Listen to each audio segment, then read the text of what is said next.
మీ గ్రంథంలోనికి ప్రవేశిస్తుండగా మమ్మల్ని బలపరచమని, నడిపించమని, ఈ మాటల చేత మా హృదయాలను నింపి మీరు లేని స్థితిలో తండ్రి మేమందరం మీ ఎదుట కనబడినట్లుగా సహాయం చేయమని కోరుచు యేసుక్రీస్తు ప్రభుల వారి ఘనమైన మహిమ గల నామములో ప్రార్థన సమర్పిస్తున్నాం తండ్రి.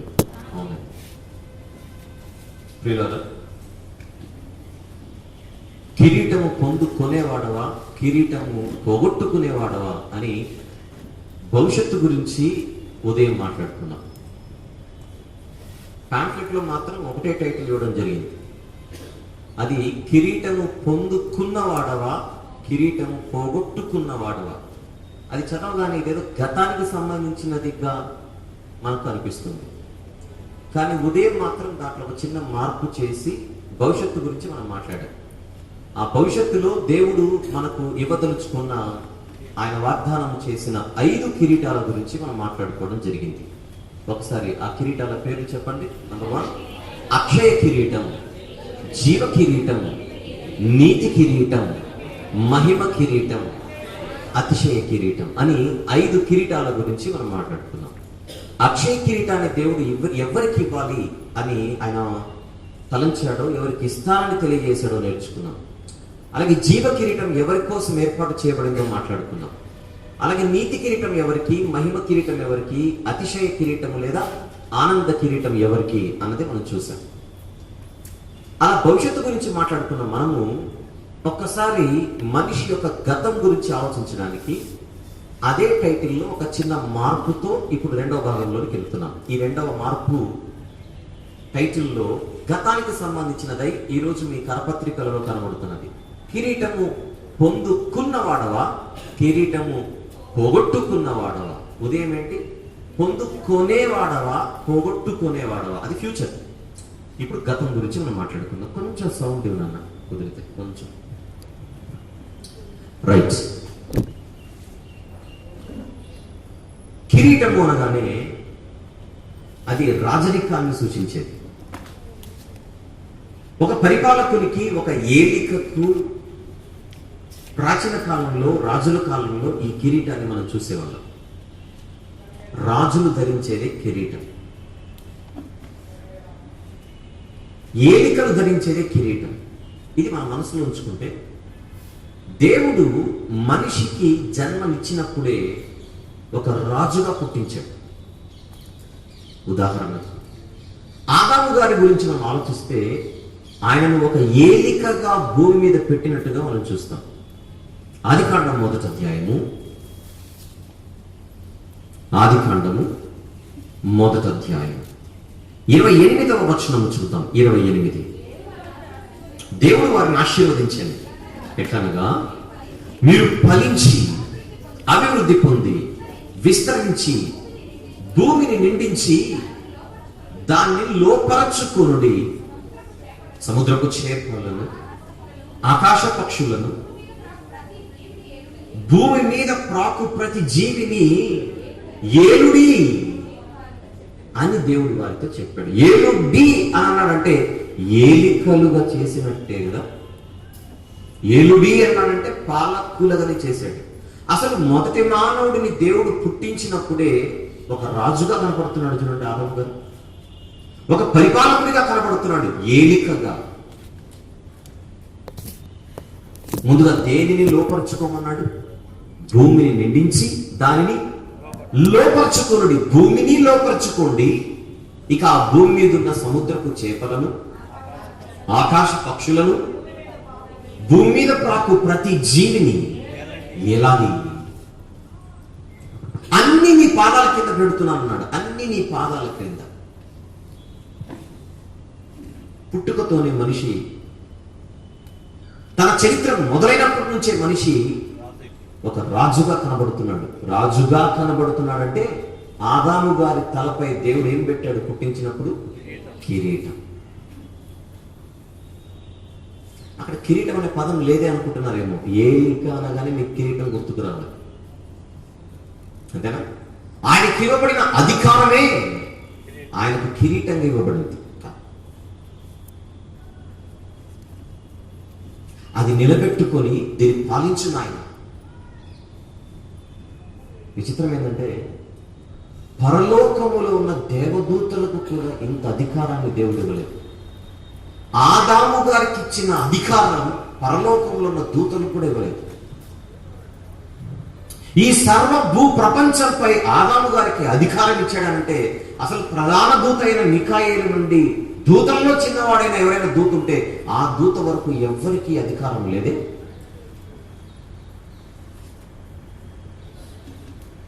ఎంత ఆధిక్యత దేవుడు మనిషికి ఇచ్చాడు.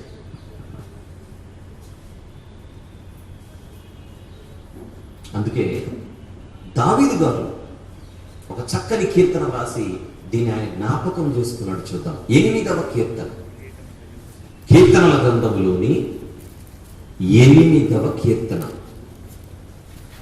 మొదటి వచనం నుంచి చదువుకుంటూ కిందికి వెళ్దాం. మొదటి నుంచి. యెహోవా మా ప్రభువా, ఆకాశములలో నీ మహిమను కనపరచువాడా, భూమి అందంతట నీ నామము ఎంత ప్రభావము గలది. శత్రువులను పగ తీర్చుకుని వారిని మాన్పివేయుటకై నీ విరోధులను బట్టి బాలుల యొక్కయు చంటి పిల్లల యొక్కయు స్తుతుల మూలమున నీవు ఒక దుర్గమును స్థాపించి ఉన్నావు. 3 నీ చేతి పని అయిన నీ ఆకాశములను నీవు కలుగ చేసిన చంద్ర నక్షత్రములను నేను చూడగా నీవు మనిషిని జ్ఞాపకము చేసుకున్నట్టుకు వాడు ఏపాటివాడు, నీవు నరపుత్రుని దర్శించుటకు వాడు ఏపాటివాడు. దేవుని కంటే వారిని కొంచెము తక్కువనిగా చేసి ఉన్నావు. మహిమా ప్రభావములతో, మాట చూడండి, ఇప్పుడు మహిమా ప్రభావములతో వానికి కిరీటము ధరింపజేసి ఉన్నావు. చూడడానికి చాలా చిన్నవాడిగా, పరలోకంలో దూతల కంటే శక్తిలో బలములో తక్కువవాడుగా కనిపించే మనిషి దేవుని చేత ఏమి పొందుకున్నాడు? ఒకప్పుడు కిరీటం. మహిమా ప్రభావములతో వానికి కిరీటం ధరింపజేసి ఉన్నావు. నీ చేతి పనుల మీద వానికి అధికారం ఇచ్చి ఉన్నావు. అది కిరీటం. గొర్రెలనన్నిటినీ, ఎడ్లనన్నిటినీ, అడవి మృగములను, ఆకాశ పక్షులను, సముద్ర మత్స్యములను, సముద్ర మార్గములలో సంచరించు వాటి నన్నిటినీ వాని పాదముల క్రింద నీవు ఉంచి ఉన్నావు ప్రభువా. వేటిని? గొర్రెలు, ఎడ్లు, అడవి మృగములు, ఆకాశ పక్షులు, సముద్ర మత్స్యములు, అసలు సముద్ర మార్గములలో సంచరించు వాటన్నిటినీ మనిషి పాదాల క్రింద ఉంచి తల మీద ఏం పెట్టాడట? కిరీటం. ఇది చదువుకొని మళ్ళీ ఆదికాండం, ఇది చదువుకొని మరలా ఆదికాండం 1:28 చదివితే మనకేం గుర్తొస్తుంది? లోపరుచుకొనుడి సముద్రపు చేపలను, ఆకాశ పక్షులను, భూమి మీద ప్రాకు ప్రతి జీవిని. ఆదాము నువ్వేం చేయాలి? ఏలు. అందుకే నీకు ఈ కిరీటం. ఈ దేవుడు ఆదాము గారికి ఇచ్చిన మహిమ ప్రభావం. ఎంత చక్కని ఆధిక్యతను మొదటి మానవుడు పొందుకున్నాడు దేవుని దగ్గర నుంచి. పుట్టుకతోనే మనిషి కిరీటంతో పుట్టాడు. ఆదాము గారి గురించి మాట్లాడుతున్నాడు. సర్వజీవులన్నిటిలో శ్రేష్ఠుడిగా కనబడుతున్నాడు మొదటి మానవుడు.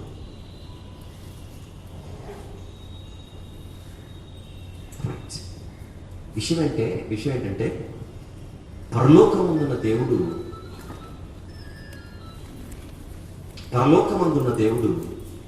భూమి మీద ఉన్న ప్రతి మనిషిని ఎప్పుడు కూడా ఆధిక్యము కలిగిన వాడుగా, ఆయన ఇచ్చిన ఆధిక్యతను నిలబెట్టుకునేవాడుగానే చూడాలన్న కోరికతో పరలోకంలో ఉన్నాడు. మహారాజైన దేవుడు తన పిల్లలను రాజులుగానే చూడాలనుకుంటున్నాడు. అది ఆదికాండంలోనే ఆయన తన మనసును బయట పెట్టాడు. ఎలా చూడాలనుకుంటున్నాడు భూమి మీద దేవుడు? రాజులుగానే. మీరు రాజులు ఆయన. కొన్ని సందర్భాల్లో కొందరిని మనం ఎప్పుడో ఊహించుకుంటాం. అలా ఊహించుకున్న వ్యక్తి ఎవరైతే ఊహించుకుంటున్నాడో ఆ వ్యక్తి ఎప్పుడు అక్కడే ఉంటే చూడాలనిపిస్తుంటుంది మనం. ఆ వ్యక్తి దిగితే అతని మాట, అతని తీరు, అతని ప్రవర్తన, అతని స్థితి మనకేమనిపిస్తుంటుంది? ఆ వ్యక్తిని చూసి ఏమండి, ఆయన ఇలా చూడాలనుకోవట్లేదండి, నేను ఇలా చూడాలని ఎప్పుడు అనుకోలేదండి, కానీ చూడాల్సి వచ్చిందండి. ఆయన ఎప్పుడు అక్కడే ఉండాలి అన్న ఎక్స్పెక్టేషన్స్ మనకు ఉంటాయి చూడండి కొందరి మీద. ఆ స్థితిని దిగి వాళ్ళ మాటలు, వాళ్ళ పద్ధతి, వాళ్ళ ప్రవర్తన, వైఖరి, తీరు మారిపోతే వాళ్ళు నిరుత్సాహపడతారు. అయ్యో ఇదేంటి, నేను ఇక్కడ చూడాల్సి వస్తుందని. ఎప్పుడు కూడా ఆ వ్యక్తి ఆ హోదా నుంచి, ఆ స్థాయి నుంచి దిగకూడదనేదే మన ఎక్స్పెక్టేషన్, మన ఆలోచన, మన ఆశ. దేవుడిది కూడా అదే. కిరీటము తల మీద పెట్టి పుట్టించిన ఆ మనిషిని ఎవరైతే ఉన్నాడో, మనిషి దేవుడు, ఆ మనిషి ఎప్పుడు అలాగనే ఉండాలంటే చూడాలనుకున్నాడు దేవుడు. ఆ మనిషి ఎప్పుడు అదే స్థితిలో ఉంటే చూడాలనుకుంటున్న దేవుడు పరలోకంలో ఉన్నాడు మనందరి కోసం. మీ క్వశ్చన్ చెప్తాను. దేవుడే చేతులారా కిరీటాన్ని తీసి విసిరేయాలన్న ఆశ ఎప్పుడు ఉండదు దేవుడికి. ఉదాహరణకు ప్రధాన యాజకుడైన అహరోను, ఆయన సేవ చేసేటప్పుడు మీకు తెలుసో తెలీదో, ఆదాము కూడా సేవకుడే. మానవ చరిత్రలో మొట్టమొదటి సేవకుడే ఆదాము. దేవుడు అప్పగించిన పనిని చేసే దేవుని పనివాడుగా ఆయన యొక్క ప్రొఫైల్ స్టార్ట్ అయింది, ఆయన కెరీర్ స్టార్ట్ అయింది. దేవుడు ఏ పని అప్పగిస్తే ఆ పని చేసే పనిలో ఉన్నాడు ఆదాము. దేవుడు అప్పగించిన పని ఏదైనా అది దేవుని పని అవుతుంది. ఆ దేవుని పని చేసేవాడే దేవుని పనివాడు అవుతాడు. ఆదాము ఒక సేవకుడిగా కనబడతాడు మనకు. అంతెందుకు, పోయిన నెల ఇక్కడే కదా ఆయన లేవీల గురించి చెప్పింది. ఆ లేవీల గురించి నేను మాట్లాడేటప్పుడు రెండో భాగంలో ఆదాము ఒక సేవకుడిగా మనం మాట్లాడుతున్నాం. పోయిన నెలలో ఒకవేళ మీరు వచ్చింటే మీకు గుర్తుండాలి. అయితే సేవకుడు అన్నవాడు దేవుని దృష్టిలో ఏమిగా కనపడుతున్నాడు? రాజుగా. అందుకే కిరీటం పెట్టాడు. నువ్వు నాకు సేవకుడివి, ప్రపంచానికి రాజువి. ఇది మనిషికి దేవుడిచ్చిన హోదా. ఇది మనసులో ఉంచుకొని మనం ప్రధాన యాజకుడైన అహరోను దగ్గరికి వస్తే, బైబిల్లో దేవుడు ప్రధాన యాజకునికి స్పెషల్ డ్రెస్ కోడ్ ఒకటి ఏర్పాటు చేశాడు. ఒక ప్రత్యేకమైనటువంటి వస్త్ర కోడ్, అది డ్రెస్ కోడ్ అంటాం దాన్ని. నా సేవ చేసేటప్పుడు అహరోను ఏ బట్టలు పడితే ఆ బట్టలు, ఏ బట్ట వేసుకొని చేయకూడదు. అహరోను ధరించవలసిన ప్రత్యేక వస్త్రాలు దేవుడు ఖచ్చితంగా కుట్టించమని మోషేకి ఆజ్ఞాపించాడు. ఆ వస్త్రాలు కుట్టడానికే నేను కొందరిలో జ్ఞానాన్ని నింపాను, వివేకాన్ని నింపానని చాలా జాగ్రత్తగా దేవుడి సూచనలు మోషేకి ఇచ్చాడు. ఈ యాజకుడు ధరించవలసిన వస్త్రాలనే ప్రతిష్ఠిత వస్త్రాలు అని పిలుస్తారు, లేదా పరిశుద్ధ వస్త్రాలు అని పిలుస్తారు, యాజక వస్త్రాలు అని పిలుస్తారు. ఇంగ్లీష్లో సేక్రెడ్ గార్మెంట్స్. సేక్రెడ్ గార్మెంట్స్, ప్రతిష్ఠింపబడిన వస్త్రాలు. యాజకుడైన అహరోను సేవ చేసేటప్పుడు అతను ధరించవలసిన వస్త్రాలు ఎలా ఉన్నాయి అని అడిగితే, ఆయన తల మీద ఒక పాగా ఉండాలి. మీరు అహరోను గారిని ఇప్పుడు ప్రత్యక్షంగా చూస్తే, ప్రధాన యాజకుడిగా ఆయన చూస్తే ఆయన డ్రెస్ కూడా ఎలా ఉంటుందో మీకు చెప్తున్నాను. తల మీద ఒక పాగా ఉంటుంది ఎప్పుడు ఆయనకి సేవ చేసేటప్పుడు. పాగా అంటే ఇంగ్లీష్లో టర్బన్, మైటర్ అని కూడా పిలుస్తారు. అంటే ఇండియాలో సిక్కులు వేసుకుంటారు కదా, తల మీద సిక్కులు పెట్టుకుంటారు కదా, సేమ్ అదే షేప్ లో లేకపోయినా అలాంటి పాగా ఉంటుంది అహరోను గారి తలపై. దీని తెలుగులో పాగా అని పిలుస్తారు. క్రిందికి వచ్చేస్తే రొమ్ముపై ఒక పతకం ఉంటుంది, ఇంగ్లీష్లో బ్రెస్ట్ ప్లేట్ అంటాడు. ఏంటది? పతకం. దాని లోపల ఏఫోదు, దాని లోపల నిలువుటంగి, తర్వాత విచిత్రమైన చొక్కాయి, ఎంబ్రాయిడరీ చేసినటువంటి చొక్కాయి, తర్వాత నడుముకు ఒక గట్టి, మొత్తం కలిపితే 6. అహరోను వస్త్రధారణలో దేవుడు ఎన్ని పెట్టాడు? 6. పాగా, పతకం, ఏఫోదు, నిలువుటంగి, చొక్కాయి అండ్ నడుముకు దట్టి. 6 లేదా? వీటన్నిటితో పాటు స్పెషల్గా అహరోను గారికి ఒక కిరీటాన్ని చేయమన్నాడు. అదే ఇప్పుడు మనం మాట్లాడుకోబోయేది. ఏంటది? ఒక కిరీటం. దీన్ని ఆయన పరిశుద్ధ కిరీటం అని పిలిచాడు. ఏమిటది? పరిశుద్ధ కిరీటం. అది ఎలా ఉంటుంది, ఎక్కడ ఉంటుందో మనం పరిశీలిస్తే ముందుగా అహరోను తలపై పాగా ఉంటుందని చెప్పానే. ఆ పాగాకి ముందటి భాగాన, నుదటి భాగాన ఒక బంగారు రేకు, అది మేలి బంగారుతో చేయబడిన రేకు, ప్యూర్ గోల్డ్. ఆ బంగారుతో చేయబడిన ఒక రేకును ఇక్కడ తగిలించమని చెప్పాడు. అది తగిలించే ముందుగా ఆ రేకుపై కొన్ని అక్షరాలను ముద్రించమన్నాడు. ఆ ముద్రనే యెహోవా పరిశుద్ధుడు అని రాయాలి. అక్కడ ఏమని రాయాలి? బంగారు రేకుపై యెహోవా పరిశుద్ధుడు అని రాసి నీలి సూత్రముతో అహరోను తల మీద ఉన్న పాగా ముందటి భాగాన అది అలా కట్టాలి. ఆ బంగారు రేకు అహరోనుకి పరిశుద్ధ కిరీటం అని దేవుడు కితాబు ఇచ్చాడు. ఒకసారి చూద్దాం బైబిల్ తెరిచి. నిర్గమకాండము 28వ అధ్యాయం.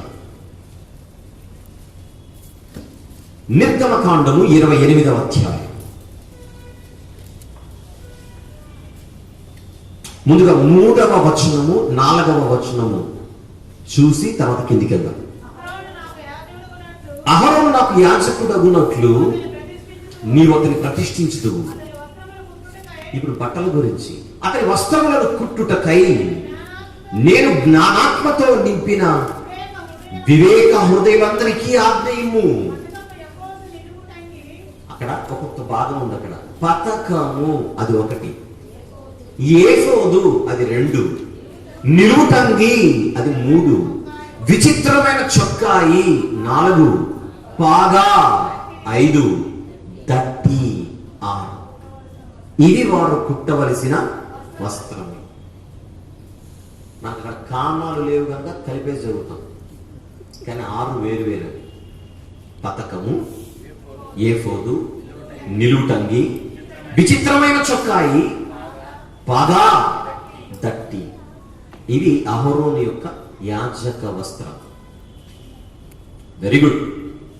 అయితే ఇప్పుడు పాగా గురించి మనం జాగ్రత్తగా మాట్లాడుతూ 36 నుంచి 38 వచనాలు చూద్దాం ఒకసారి. ముఖ్యంగా 36వ వచనం. మరియు నీవు మేలిని బంగారు రేకు చేసి ముద్ర చెక్కునట్లు దాని మీద యెహోవా పరిశుద్ధుడు అను మాట చెక్కవలెను. నెక్స్ట్, అది పాగా మీద ఉండునట్లు నీలి సూత్రముతో దాన్ని కట్టవలెను. అది పాగా ముందటి వైపున ఉండవలెను. ఓన్లీ పాగా పెడితే కుదరదు. ఆ పాగా ముందటి భాగాన ఈ బంగారు రేకు ఉండాలి. ఆ బంగారు రేకును ఏమంటున్నాడో పక్క అధ్యాయంలో చూద్దాం. 29వ అధ్యాయం 6వ వచనం చూద్దాం. 29వ అధ్యాయం 6వ వచనం, నిర్గమకాండం. అతని తల మీద పాగాను పెట్టి ఆ పాగా మీద పరిశుద్ధ కిరీటం ఉంచాలి. ఏమిటి ఆ పరిశుద్ధ కిరీటం? ఇప్పుడు 28వ అధ్యాయంలో చూసిన బంగారు రేకు, బంగారు రేకే పరిశుద్ధ కిరీటం. మరి చెప్పినట్టుగా చేశారో లేదో ఒక వచనం చూద్దాం. 39వ అధ్యాయము, అదే నిర్గమకాండము. చెయ్యమన్నాడు దేవుడు, చేశారో లేదో చూద్దాం. 39వ అధ్యాయం నిర్గమకాండం 30వ వచనం చూద్దాం. మరియు యెహోవా మోషేకు ఆజ్ఞాపించినట్లు వారు మేలి బంగారుతో పరిశుద్ధ కిరీట భూషణము చేసి చెక్కిన ముద్ర వలె దాని మీద యెహోవా పరిశుద్ధుడు అను వ్రాత రాసిరి. అయిపోయింది. చెయ్యమన్నాడు 28వ అధ్యాయంలో, చేసేశారు 39వ అధ్యాయం. ఇంకొక్క మాట చూద్దాం దీనికోసం. లేవియాకాండం 8వ అధ్యాయం. లేవియాకాండము 8వ అధ్యాయం 9వ వచనము చూద్దాం. 9. అతని తల మీద పాగాను పెట్టి ఆ పాగా మీదను అతని నొసట పరిశుద్ధ కిరీటముగా బంగారు రేకును కట్టెను. ఏమిటి పరిశుద్ధ కిరీటం? బంగారు రేకే పరిశుద్ధ కిరీటం. ఇప్పుడు అహరోను మీరు ఊహించుకోండి కొద్దిసేపు. అహరోను గారిని ఊహించుకుంటే ఈ వస్త్రాలలో కనబడతాడు. ఆ వస్త్రాలలో తల మీద పాగా ముందటి భాగాన బంగారు రేకు, ఆ బంగారు రేకే పరిశుద్ధ కిరీటం. ఇందుకు అహరోను గారు ఎవరు?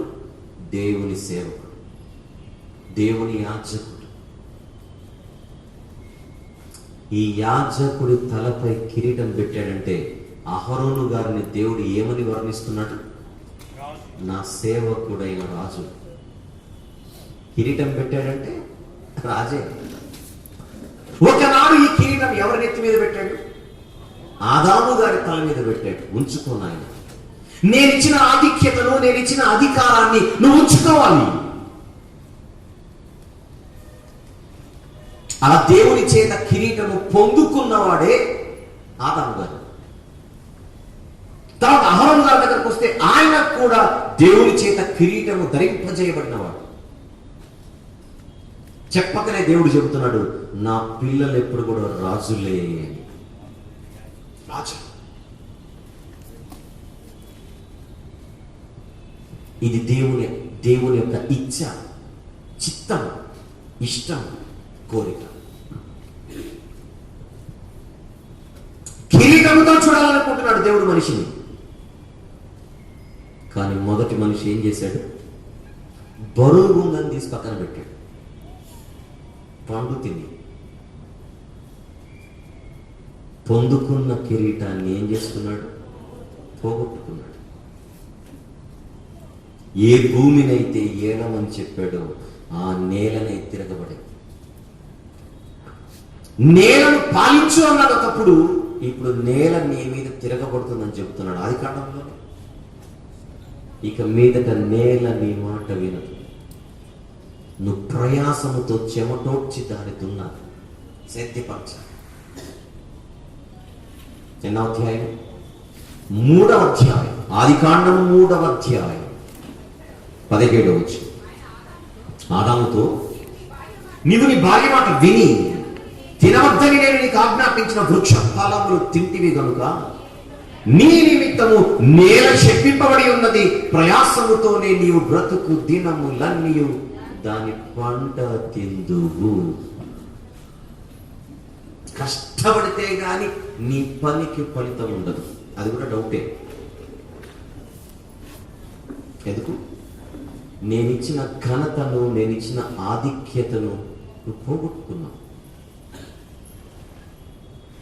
పోగొట్టుకోవడం అంటే కిరీటం వదిలేసుకోవడం. ఎప్పుడైతే మనిషి దేవుడిచ్చిన కిరీటాన్ని పోగొట్టుకుంటాడో సృష్టి మన మీద వ్యతిరేకమై నిలబడుతుంది.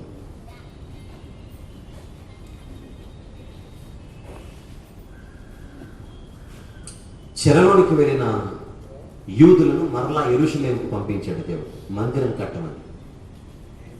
మందిరం కట్టమని వీళ్ళని పంపితే పునాదులేసి ఇంట్లో పండుగ చేసుకుంటున్నారు సైలెంట్ అయిపోయి. ఎవరు వచ్చి 4 మాటలు అన్నారట, ఎవరో బెదిరించారట. మొత్తం కట్ట గుట్ట తొట్ట మొత్తం అన్ని సర్దుకొని ఇంటికి వెళ్ళిపోయి వాళ్ళు ఇల్లు కట్టుకుంటున్నారట. సీరియస్ సరంబి వేసిన ఇళ్లలో బతుకుచున్నారట చక్కగా.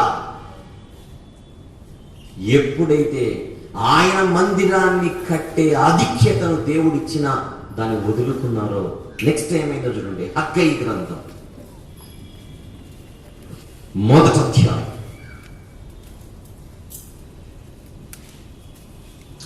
హగ్గయి గ్రంథము 1వ అధ్యాయం 2వ వచనం చదువుతారా? సమయం ఇంకా రాలేదు, యెహోవా మందిరమును కట్టించుటకు సమయం ఇంకా రాలేదని ఈ జనులు చెప్పుచున్నారు. టైం రాలేదంటున్నారట. టైం రాలేదు. దేనికి టైం ఉంది? 4వ వచనం. ఈ మందిరము పాడై ఉండగా మీరు సరంబి వేసిన ఇంట్లో నివసించుటకు ఇది సమయమా? ఏం చేస్తున్నారు వీళ్ళు? తప్పు. ఆయన పని చేసే ఆధిక్యతను దేవుడిస్తే ఆధిక్యత అంటారా కాదంటారా? దేవుని పని చేయడం అనేది ఘనతనా కాదా? అమెరికా అంటే అగ్రరాజ్యం. అగ్రరాజ్యపు అధ్యక్షుడిగా మీరెందుకు పోటీ చేయకూడదని బిల్లీ గ్రహం గారిని అడిగారట ఒకసారి. బిల్లీ గ్రహం గారికి తెలుసు కదా, చాలా పెద్ద సేవకుడు ఆయన. ప్రపంచంలోనే ఒక వెలుగు వెలిగినటువంటి వాడు. అలాంటి ఆయన దగ్గరికి వెళ్ళి కొంతమంది, ఏమంటే మీకు ఇంతమంది ఫ్యాన్స్ ఉన్నారు కదా, అంటే అనుచరులు ఉన్నారు కదా, మీ మాట అంటే అందరికీ గౌరవమే కదా, అధ్యక్షుడిగా మీరు ఎందుకు పోటీ చేయకూడదు అమెరికాకి అంటే, ఇప్పుడు నేనున్న స్థానాన్ని దిగి కిందికి రమ్మంటామని అడిగాడు వెంటనే. ఏమన్నాడు ఆయన? ఇప్పుడు నేనున్న స్థానం నుంచి దిగి కింద అధ్యక్షుడు పోటీ చేయాలని అడుగుతున్నాడట. వచ్చినోడికి మాట లేదు, వచ్చినట్టు వెళ్ళిపోయారట అందరు. ఏమిచ్చాడు మెసేజ్ ఆయన? అమెరికా అధ్యక్షుడిగా ఉండడం అన్నది నన్ను నేను తగ్గించుకొని కిందికి దిగడమే అని చెప్పాడు. ఆయనకు అర్థమైంది ఆధిక్యత అంటే ఏమిటో, దేవుని పని అంటే ఎంత గొప్పదో ఆ మహానుభావుడికి అర్థమైంది. ఈ మందిరం పాడై ఉండగా మీరు సరంబి వేసిన ఇళ్లలో నివసించటకు ఇది సమయం. ఏం చెప్తున్నాడు? నీ ఇంటిని నువ్వు కట్టుకుంటున్నావు, నా ఇంటిని వదిలేశావు. ఇంతకు నీ ఆసక్తి దేని మీద ఉంది? నీ ఇంటిపై ఉంది. యేసు ఏమన్నాడు? నా తండ్రి ఇంటిని గూర్చిన ఆసక్తి నన్ను భక్షించుచున్నది. మన ఆసక్తి, మన కొంపలపై ఉన్న ఆసక్తి మనల్ని తినేస్తుంది. అవునా కదా? మనకు ఆసక్తి లేదని కాదు, మనకు కూడా ఉంది. కాబట్టి అడ్రస్ మారింది, ఇల్లు మారింది, అక్కడ పడుతుంది కేస్. నీకు దేని మీద ఉంది ఆసక్తి? ఏ ఆసక్తి నిన్ను భక్షించుచున్నది?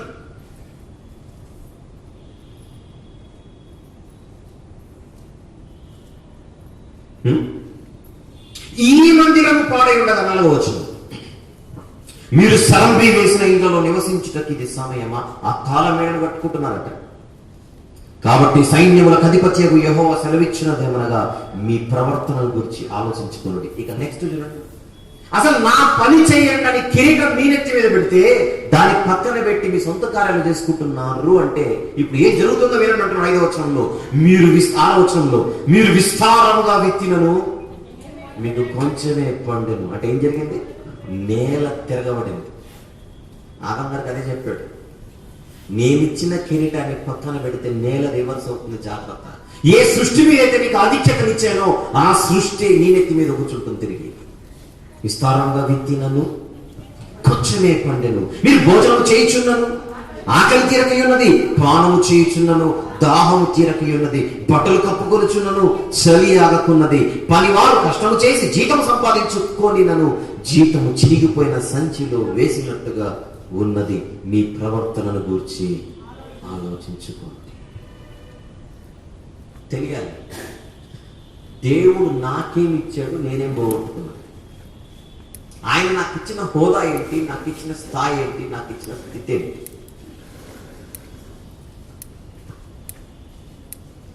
మీరు లోకమునకు ఉప్పై ఉన్నారంటాడు యేసుప్రభు. మీరు లోకమునకు వెలుగై ఉన్నారంటున్నాడు యేసుప్రభు. లోకానికి వెలుగుగా మనల్ని నిలబెట్టాడు. మనమే చీకటైతే, వెలుగే చీకటైతే ఆ చీకటి చాలా గొప్పది. గొప్పదంటే గ్రేట్ అని కాదు, భయంకరమైంది. అంతెందుకు,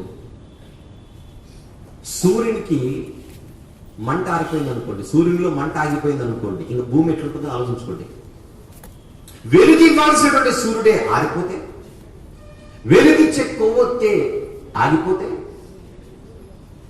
వెలుగిచ్చే బల్బే పేలిపోతే చీకటి. లోకములో దేవుని వాక్యం అనే వెలుగును నింపవలసిన దైవజనుడే, దేవుని పిల్లలే ఆరిపోతే ఆ చీకటి చాలా భయంకరమైంది. అప్పుడు నేల తిరగబడుతోంది. అంతే కదా? పదవిలో ఉన్నప్పుడు ఎవడైనా బాస్ అంటాడు, దిగిపోయిన తర్వాత ఎవడు కేర్ చేయడు. పదవిలో ఉంటే ఒకలా ఉంటుంది, పోతే ఒకలా ఉంటుంది. మన కళ్ళ ముందు ఏమో చూస్తున్నాం. పదవిలో ఉంటే సెల్యూట్ కొట్టే చేతులే, పదవిలో లేకపోతే ఎలా చేస్తాయో మనకు తెలుసు. పుట్టుకతోనే మనిషికి దేవుడు ఏమిచ్చాడు? పదవి ఇచ్చాడు, హోదా ఇచ్చాడు, స్థాయి ఇచ్చాడు.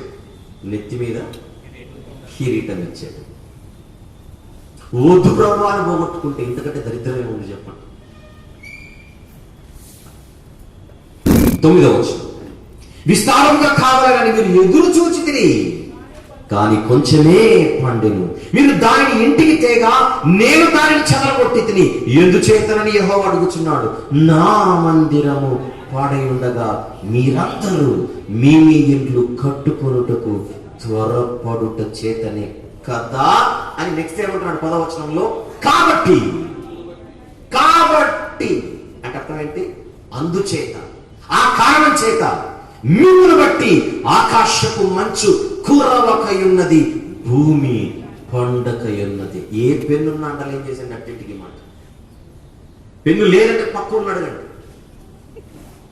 అండర్లైన్ చేయడం మర్చిపోకండి. 10వ వచనం ఏమిటది? మిమ్మును బట్టి ఆకాశపు మంచు కుర్రవకయున్నది, భూమి పండకయున్నది. 11 కూడా, నేను భూమికి పర్వతములకును అనావృష్టి కలుగజేసి ధాన్యము విషయములోను, ద్రాక్షారసము విషయములోను, తైలము విషయములోను, భూమి ఫలించు సమస్త విషయములోను, మనుషుల విషయములోను, పశువుల విషయములోను, చేతి పనులన్నిటి విషయములోను క్షామము పుట్టించి ఉన్నా. చేసేది నేనే. అడుగుదాం దేవుని, ఎందుకు చేసావు ప్రభు అని అడిగితే, నెత్తిన ఎక్కిన కిరీటాన్ని దించేసావుగా, నీ తల మీద పెట్టిన కిరీటాన్ని నువ్వు పోగొట్టుకున్నావుగా. పోగొట్టుకున్న క్షణాన నీకున్న సదుపాయాలన్నీ వెళ్ళిపోతాయి.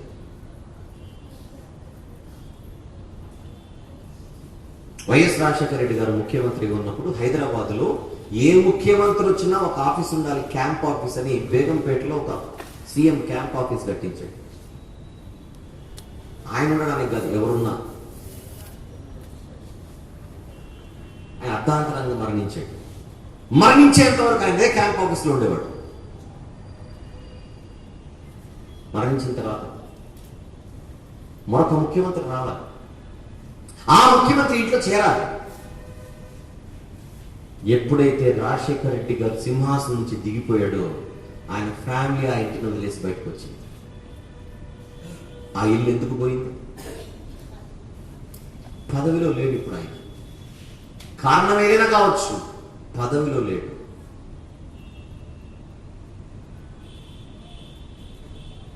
అంతే. ఒక పదవి లేకపోతే మన కళ్ళ ముందు ఎలాగైతే ఉన్న ఎదురుగున్న సదుపాయాలన్నీ పోతున్నాయో, ఒక్కసారి మంత్రులకు ఉన్నటువంటి ఆ యొక్క పీరియడ్ పూర్తవుతుందో అప్పటి నుంచి ఆ వాహనాలని వాడకూడదు. ప్రభుత్వ వాహనాలు వాడే అధికారం వారికి లేదు. ఒక్కసారి రాజీనామా సమర్పించిన తర్వాత, పదవి నుంచి మేము దిగుతున్నామని చెప్పిన తర్వాత ఇక వాహనాలు వాడదంటుంది ప్రభుత్వం. కొంతమంది మంత్రులుగా ఉండి ప్రభుత్వ వాహనాలలో వెళ్లి రాజీనామా పత్రాలు సమర్పించి అది ఆమోదింపబడిన తర్వాత రిటర్న్ లో సొంత కార్లు వచ్చేస్తున్నారు ఆ ప్రభుత్వ వాహనాలు వాడకుండా. కారణం పోయింది.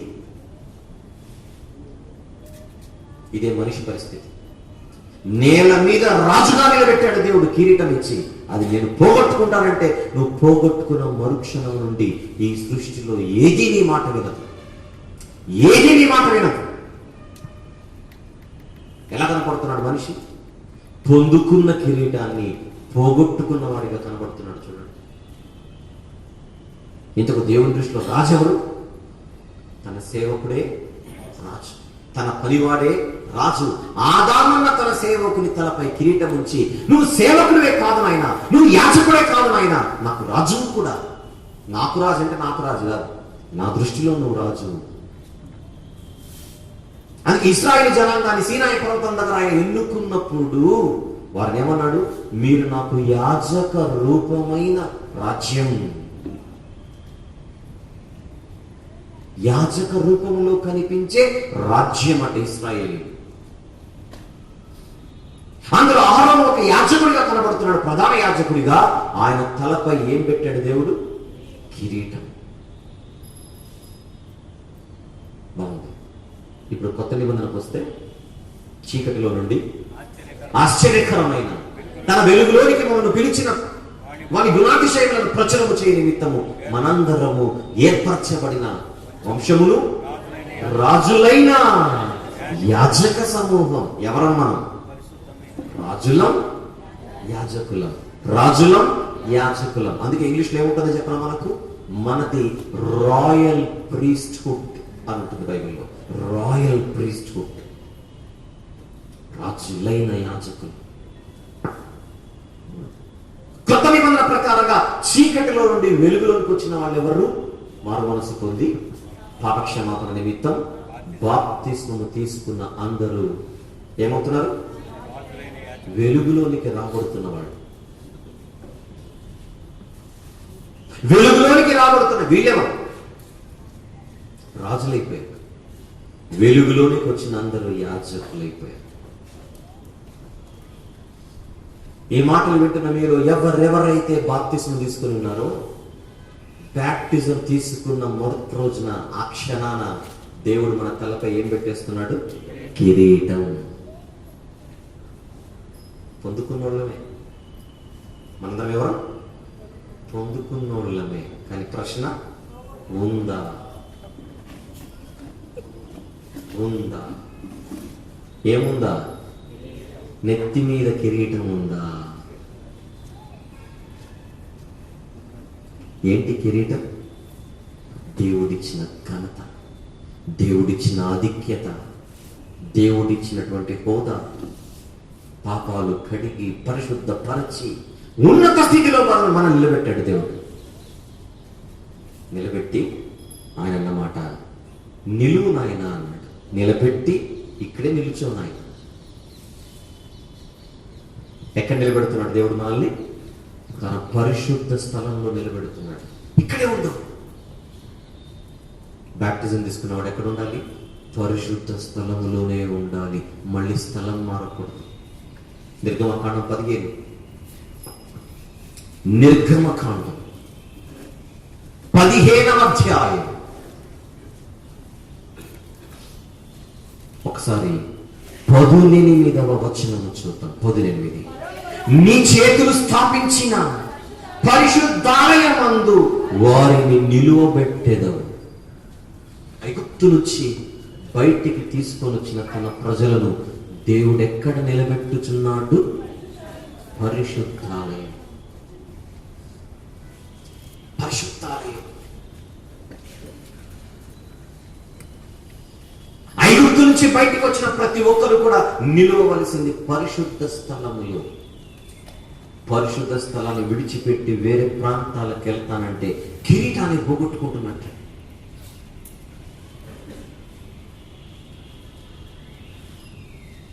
ఒకప్పుడు తాగుతూ దేవునికి దూరం.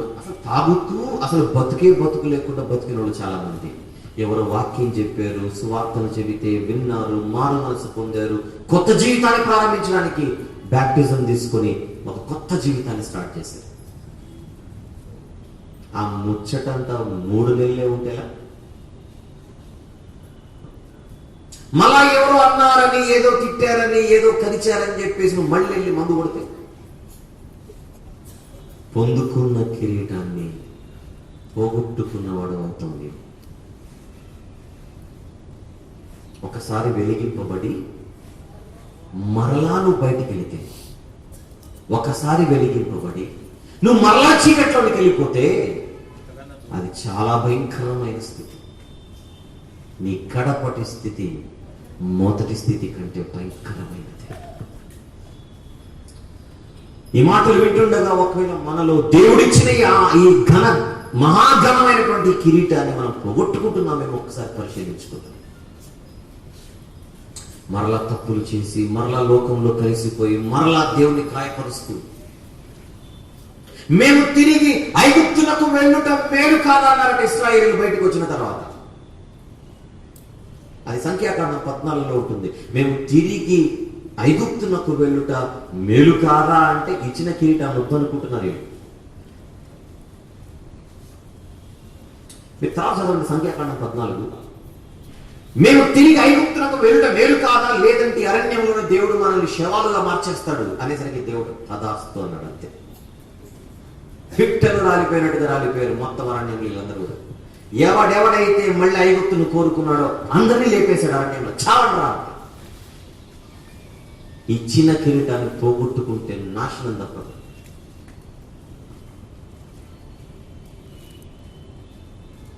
దేవుడిచ్చిన ఆధిక్యతను నిలబెట్టుకోవాలి, లేదంటే పక్కకు జరిపి ఇంకొక నిలబెడతాడు.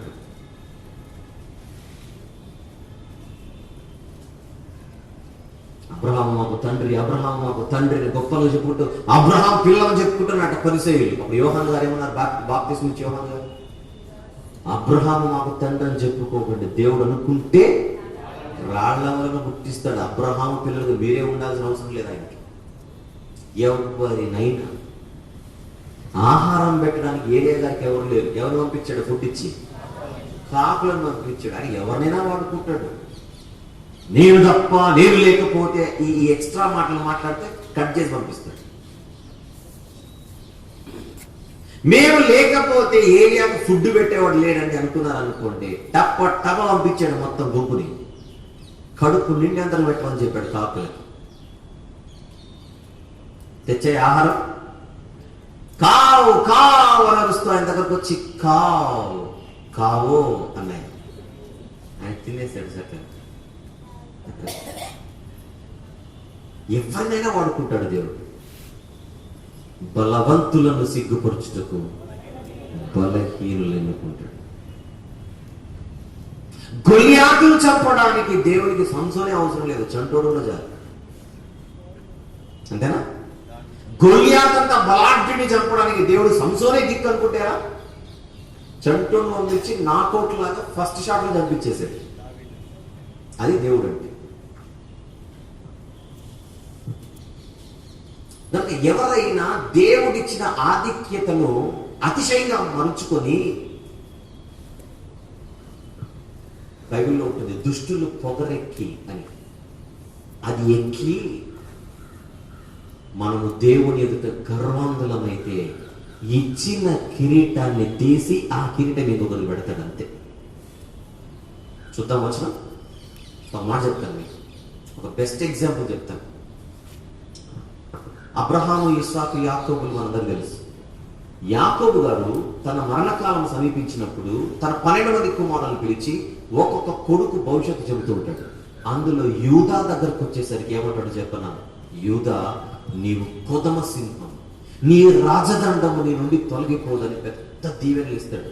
భవిష్యత్తు అంత గొప్పగా చెబుతాడు. చూడండి కావస్తే ఆదికాండం 49 9-10 వచనములు. ఆదికాండం 49 ముందుగా 9వ వచనం తీశారు అందరూ. యూదా కొదమ సింహం. 10వ వచనం. ఇప్పుడు షిలోహు వచ్చే వరకు యూదా యుద్ధం నుండి దండము తొలగదు. నెక్స్ట్, అతని కాళ్ళ మధ్య నుండి రాజదండము తొలగదు. ఇది యూదులకు దేవుడిచ్చిన ఆధిక్యత. ఉందా? యూదా గోత్రానికి కిరీటం ఉందంటారా లేదంటే అది చెప్పండి చాలు. యూదా గోత్రానికి కిరీటం ఉందా లేదా? ఆ మాటను బట్టి అబ్బో చాలా పెద్ద కిరీటమే ఉంది. వీళ్ళేం చేశారు? తోకిప్పారు. ఆయన ఏం చేశాడు? కట్ చేశాడు. ఎలా చేశాడు? కీర్తనలో చూద్దాం. 89వ కీర్తన, కీర్తనల గ్రంథం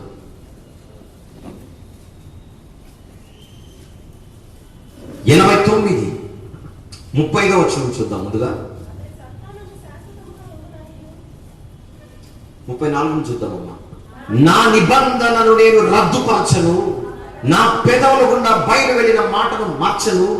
అతని సంతానము శాశ్వతముగా ఉండుననియు, అతని సింహాసనము సూర్యుడున్నంత కాలము నా సన్నిధిని ఉండుననియు, చంద్రుడున్నంత కాలం అది నిలుచుననియు, మింట నుండి సాక్షి నమ్మకంగా ఉన్నట్లు అది స్థిరపరచబడుననియు, నా పరిశుద్ధత తోడని నేను ప్రమాణము చేసి తిని, దావీదుతో నేను అబద్ధమాడను. యూదా గోత్రంలో నుంచి వచ్చిన వాడి దావీదు. దావీదు గారికి ఇవ్వబడిన వాగ్దానమే నిత్యము నీకు ఒక రాజ్యం భూమి మీద ఉంటుంది. ఆ దావీదు కడుపులో నుంచి వచ్చిన అందరూ యూదులకు రాజులుగా తర్వాత అయ్యారు. దావీదు వంశీకులే రాజులయ్యారు యూదులకు తర్వాత. 37వ వచనం, నా పరిశుద్ధత తోడని నేను ప్రమాణం చేసి దావీదుతో నేను అబద్ధమాడను. అంతరు రానే ఉంది స్టోరీ. 38 చూద్దాం. ఇంట్లో సెలవిచ్చి ఉండియు నీవు మమ్మను విడనాడి విసర్జించి ఉన్నావేంటి ప్రభువా? యూదులను విడిచిపెట్టనని చెప్పావుగా, దావీదు సంతానాన్ని విడిచిపెట్టను నువ్వే చెప్పావు కదా. అసలు మాకు ఈ ఆధిక్యతను అధికారాన్ని ఇచ్చింది నువ్వే కదా ప్రభువా, ఈ రోజు మమ్మల్ని విడిచిపెట్టావు. కిరీటం పెట్టినవాడా, ఎందుకు మమ్మల్ని విసర్జించావు? 38 నీ అభిషక్తుని మీద నీవు అధిక కోపము చూపి ఉన్నావు. అభిషక్తుడు అంటే ఇక్కడ ఎవరు అభిషక్తుడు? యేసు అనేది సీరియస్ గా యూదా గోత్రం. యూదా గోత్రాన్నే ఒక అభిషక్తునిగా చూపిస్తున్నాడు. ఆ యూదా గోత్రంలో దావీదు వంశం. నీ అభిషక్తుని మీద నీవు అధిక కోపము చూపి ఉన్నావు. నీ సేవకుని నిబంధన నీకు అసహ్యమాయను. దేవుడు సేవకులతో చేస్తున్న నిబంధనను అసహించుకునే పీరియడ్ ఉందన్నమాట. అప్పుడప్పుడు ఏంటది? నిన్నెప్పుడు నేను వాడుకుంటాను, ఆయన రా అంటాడు. వాడుకుంటాడు కదా, నువ్వు వచ్చావు. కానీ వచ్చినోడివి ఆయన వాడుకుంటున్నట్టు వాడబడాలి. ఎక్స్ట్రాలు చేస్తే అసహించుకుంటాడు, ఆడుకుంటాడు. వాడుకునేవాడే ఆడుకుంటాడు. నీ సేవకుని నిబంధన నీకు అసహ్యమాయను, అతని కిరీటమును, అది పాయింట్, దానికోసం ఇదంతా. అతని కిరీటమును నేల పడద్రోసి అపవిత్రపరచి ఉన్నావు. పెట్టినవాడు ఆయనే, తొక్కేస్తున్నాడు ఆయన. అంతేనా? ఇచ్చినోడే తొక్కేస్తున్నాడు. చూడండి, అతని కిరీటమును నేల పడద్రోసి అపవిత్రపరచి ఉన్నావు. నా సేవకుడని గర్వంగా దేవుడు ఒక సేవకుడు నిలబెడితే ఆయన దృష్టిలో అతను సేవకుడే కాదు, రాజు కూడా. రాజుగా దేవుడు ఆ సేవకుడిని చూస్తున్నప్పుడు తల మీద ఏం చూస్తున్నాడు? కిరీటం. ఆ కిరీటం ఎంతవరకు ఉంటుంది? నిలబెట్టుకున్నంత వరకు ఉంటుంది. ఆదాము వలె పోగొట్టుకుంటే కిరీటాన్ని వేరే వాళ్ళ తలకాయపై పెడతాడు. ఇది దేవుని స్టైల్. సేవకుల శిక్షణ సదస్సులో వాక్యం నేర్చుకుంటున్న మీరు ఇక్కడ 4 మాటలు నేర్చుకుని మీ ప్రాంతానికి వెళ్ళి దీనులుగా సేవ చేస్తే వాడుకుంటాడు. అక్కడున్న సేవకులపై సెటైర్లు వేసి, బైబిల్లో మాకు ఈ రెఫరెన్సెస్ నీకు తెలుసు, అసలు నీకేం తెలుసు, నువ్వేంత అన్నావు అనుకోండి, ఆయన వయసులో సగం ఉండదు. ఈ ఓవర్ యాక్షన్ ఎందుకు? ఏం చేస్తారు? నిన్ను వాడుకోవాలని కిరీటం పెట్టాను, నిలబెట్టుకునే క్యారెక్టర్ కాదు. తీసేయి, ఆ కిరీటము తీసి నేల పడవేసి మరొక కొత్త కిరీటాన్ని మరొకడిపై పెట్టి వాడేసుకుంటాడు.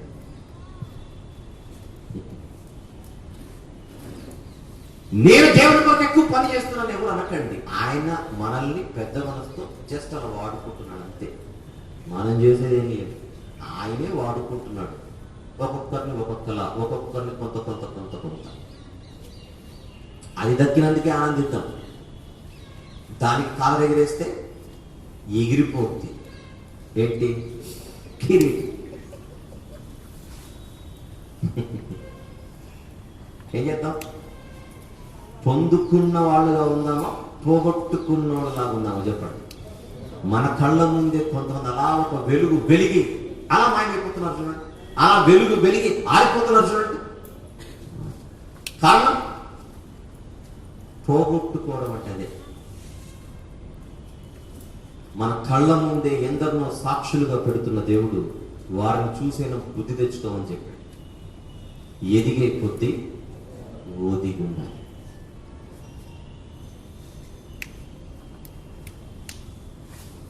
ఈ తత్వమే దేవుని సేవలో ఒక సేవకు నిలబెడుతుంది.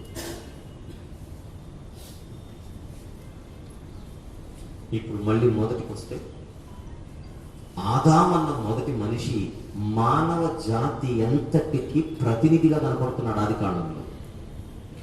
ఆ ప్రతినిధిగా కనిపించే ఆదాము తలపై దేవుడు కిరీటాన్ని పెట్టి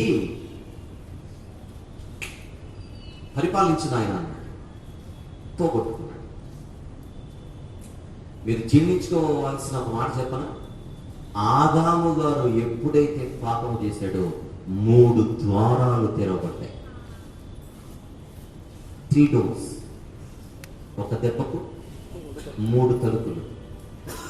ఒకటి, ఆదాము పాపము చేయడంతో మానవ జాతి అంతటి మీదికి భౌతిక మరణ ద్వారం తెరవబడింది. దీన్ని ఫిజికల్ డెత్ అంటారు. ఇది door number 1. Next door number 2.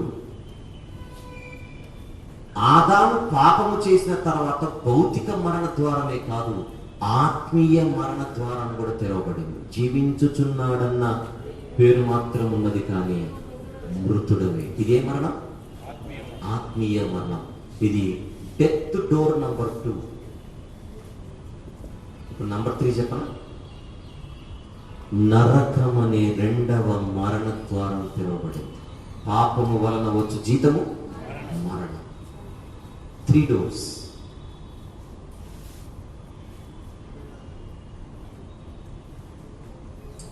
ఎవరి వలన లోకములోనికి మరణం ప్రవేశించింది? ఆదాము వలన. ఎన్ని మరణాలు? 3 మరణాలు. 3 మరణ ద్వారాలు తెరవబడ్డాయి. అయితే తెరవబడిన ఈ 3 మరణ ద్వారాలను మోయడానికి కడపటి ఆదాము వచ్చాడు. ఎంత అద్భుతం ఇది! మొదటి ఆదాము ద్వారా 3 ద్వారాలు ఓపెన్ అయితే, కడపటి ఆదాము ద్వారా ఈ 3 ద్వారాలను క్లోజ్ చేసే కార్యక్రమం స్టార్ట్ అయిపోయింది. ఎవరా కడపటి ఆదాము? ప్రభు అయిన యేసుక్రీస్తు. ఆయన వచ్చి సమస్త మానవాళి కోసం ప్రాణం పెట్టి మరణాన్ని పొంది తర్వాత ఏం చేశాడు? ఆ మరణాన్ని గెలిచాడు. ఎప్పుడైతే మరణాన్ని గెలిచాడో, ఆయన రక్తం చిందింపబడిందో, లోకంలో ఒక డోర్ ఓపెన్ అయిపోయింది. ఏమిటా డోర్? అది ఒక మనిషి పాపిగా మరి ఆత్మీయంగా చచ్చిపోతే, ఎక్స్క్యూజ్ మీ విందాం, ఒక మనిషి పాపిగా మారి ఆత్మీయంగా చచ్చిపోతే, చచ్చిపోయిన ఆ మనిషి మరలా బ్రతకడానికి క్రీస్తు రక్తం అందుబాటులోకి వచ్చేసింది. ఇక్కడ ఎవరెవరైతే ఒకప్పుడు పాపము చేసి బ్యాప్టిజం తీసుకున్నారో, బ్యాప్టిజం తీసుకున్న క్షణాన మీ జీవితంలో ఒక డోర్ క్లోజ్ అయిపోయింది. ఏమిటది? ఆత్మీయ మరణం అన్న డోర్ క్లోజ్ అయిపోయి ఆత్మీయంగా మీరు మృతులలో నుండి ఏమైపోయారు? తిరిగి లేచారు. అందుకే కొలస్సీ 2:12లో బాప్తిస్మ కార్యక్రమాన్ని పునరుత్థానంతో పోల్చాడు. చదవండి వీలైతే చేసి. కొలస్సీ పత్రిక 2:12, మీరు బాప్తిస్మమందు ఆయనతో కూడా పాతి పెట్టబడిన వారై ఆయన్ను మృతులలో నుండి లేపిన దేవుని ప్రభావమందు విశ్వసించుట ద్వారా ఆయనతో కూడా తిరిగి లేచారు. అంటే బతికినట్ట బ్రతకనట్ట?